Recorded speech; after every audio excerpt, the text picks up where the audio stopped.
ऐसे है ना, दिल जले आशिक बहुत होते हैं, दिल के अरमा आंसुओं में बह गए। तो अब कोई 4-4 मरतबा लड़के हारता है, उसके बावजूद भी अगर एमआईएम को बोलता है तो वाकई में एमआईएम बहुत बड़ी ताकत है।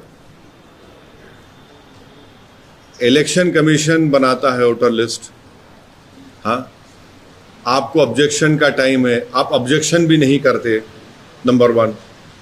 वोटर लिस्ट फिर आती है, आप देखते नहीं। ये अचानक ऐसा है ना कि ये इलेक्शन के कीड़े हैं जो इलेक्शन से पहले उठ जाते हैं और इलेक्शन के बाद सो जाते हैं। हाई कोर्ट से इनको रिलीफ नहीं मिलता है, हाई कोर्ट गए 2-2 मरतबा, शायद 3 हाई कोर्ट रिलीफ नहीं मिला। एक साहब तो इनका नाम लेना नामुनासिब है क्योंकि वो कांग्रेस में थे, बीजेपी में चले गए, वो सुप्रीम कोर्ट गए, वहां भी कुछ नहीं हुआ। ये क्या मजाक है। बल्कि इन लोगों ने कंप्लेन दी तो हैदराबाद में बाड़े होते, बाड़े मालूम आप लोगों को? बाड़ा मालूम क्या होता है हैदराबाद में? तो मालूम ना बाड़ा क्या होता है?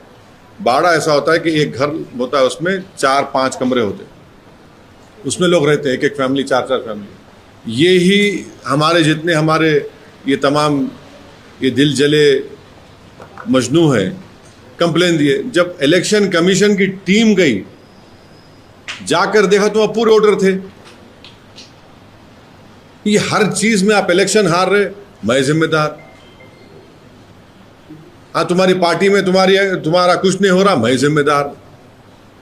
हाँ, तुम्हारे घर में मुर्गी अंडा नहीं दी, मैं जिम्मेदार। तुम घर में लाके भैंस को रखे, वो दूध नहीं दे रही, मैं जिम्मेदार। तो मैं कहां तक जिम्मेदारी लूंगा? ये इस तरह के वाहियात किस्म की बातें करके आप उन वोटर्स को जो आपको वोट दिए और हमारे खिलाफ दिए, उनकी आप तौहीन कर रहे हैं। वोटर निकल के वोट डालता है, आप उनकी तौहीन कर रहे हैं। और फिर जब एसआईआर होगा तो तुम क्या करोगे बोलो? आप देखिए, ये 2 चीजें यहां पर, एक नंबर 1 एक एसआईआर और एक वोटर लिस्ट। मेरे को सबसे बड़ी फिक्र एसआईआर की हो रही है। अब एसआईआर जब होगा, तेलंगाना में होगा, अगर किसी का नाम नहीं आएगा तो ये लोग क्या करेंगे? तुम तो बोल रहे नाम नहीं आना बोल रहे ना तुम, इसका मतलब तुम भारत की नागरिक छीनना चाह रहे उनसे तुम लोग।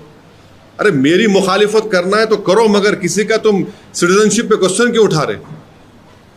इस तरह की वाहियात बकवास बक के ये लोग प्रूफ कर रहे हैं कि ये लोग किसी वोटर का नाम निकालकर उसका सिटीजनशिप खत्म करना चाह रहे हैं, उसको कहीं का नहीं रखना चाह रहे लोग। ये असल मकसद है उनका। इनका असल मकसद यही है कि सिटीजनशिप इन लोगों की खतरे में पड़ जाए, और हम वो होने नहीं देंगे। मैं तो आज से 20 दिन पहले पब्लिकली कह दिया हूं सबको, खास तौर से दलित मुसलमानों को, कि आप अपना बर्थ सर्टिफिकेट बनाइए। आप जितना आपका रेजिडेंस प्रूफ है उसको निकलवाइए। क्या बोलते हिंदी में, कौन सा पत्र बोलते हैं उसको हिंदी में? जन्म प्रमाण पत्र बनाइए। तीसरा, आपके ने पैसे है तो पूरी फैमिली का पासपोर्ट बनाइए।